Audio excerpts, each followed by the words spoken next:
ये कोई साधारण निशान नहीं, ये भगवान विष्णु के असली पद चिन्ह है। लेकिन ये यहाँ किसी पूजा के लिए नहीं, बल्कि एक महाशक्तिशाली असुर की छाती को हमेशा के लिए दबाए रखने के लिए है। यह कहानी है असुर गयासुर की।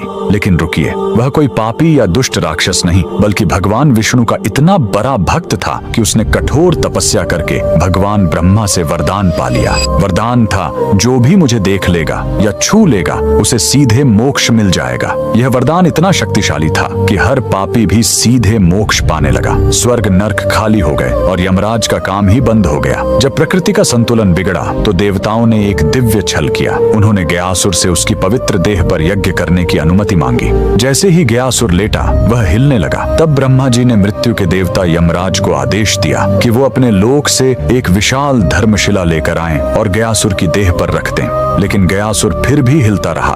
तब उसे स्थिर करने के लिए स्वयं भगवान विष्णु ने उस विशाल धर्मशिला पर अपना दाहिना पैर रख दिया, जो हमेशा के लिए अंकित हो गया। भगवान के स्पर्श से गयासुर खुश था। उसने मृत्यु से पहले भगवान विष्णु से वरदान मांगा, मेरी यह देह दुनिया का सबसे बड़ा तीर्थ बने, और जो यहाँ अपने पितरों का पिंड दान करेगा उन्हें सीधे मोक्ष मिलेगा। और भगवान के आशीर्वाद से गयासुर का वही शरीर आज बिहार का पवित्र गया शहर है। और जिस स्थान पर विष्णु ने पैर रखा था, वहीं पर बना है यह प्रसिद्ध विष्णुपद मंदिर। लेकिन रुकिए, इसी मंदिर के बगल में इस फल्गु नदी में कभी पानी नहीं दिखेगा। क्यों? कहते हैं, जब भगवान राम और लक्ष्मण अपने पिता के पिंड दान की सामग्री लेने गए थे, तब राजा दशरथ की आत्मा स्वयं प्रकट हो गई और उन्होंने माता सीता से ही पिंड दान मांग लिया। तब सीता जी ने फल्गु नदी की रेत से ही पिंड बनाए। उनके हाथों में रेत भी अन्न के पिंड के बराबर हो गए और फल्गु नदी एक गाय और एक ब्राह्मण को गवाह बनाया। लेकिन जब राम जी लौटे तो उन्हें इस बात पर विश्वास नहीं हुआ कि बिना सामग्री के पिंडदान कैसे हो सकता है। और राम के अविश्वास को देखकर तीनों गवाह डर गए और झूठ बोल गए। तब क्रोधित होकर सीता जी ने तीनों को श्राप दे दिया और फल्गु नदी को श्राप मिला कि तुम हमेशा सतह के नीचे ही बहोगी।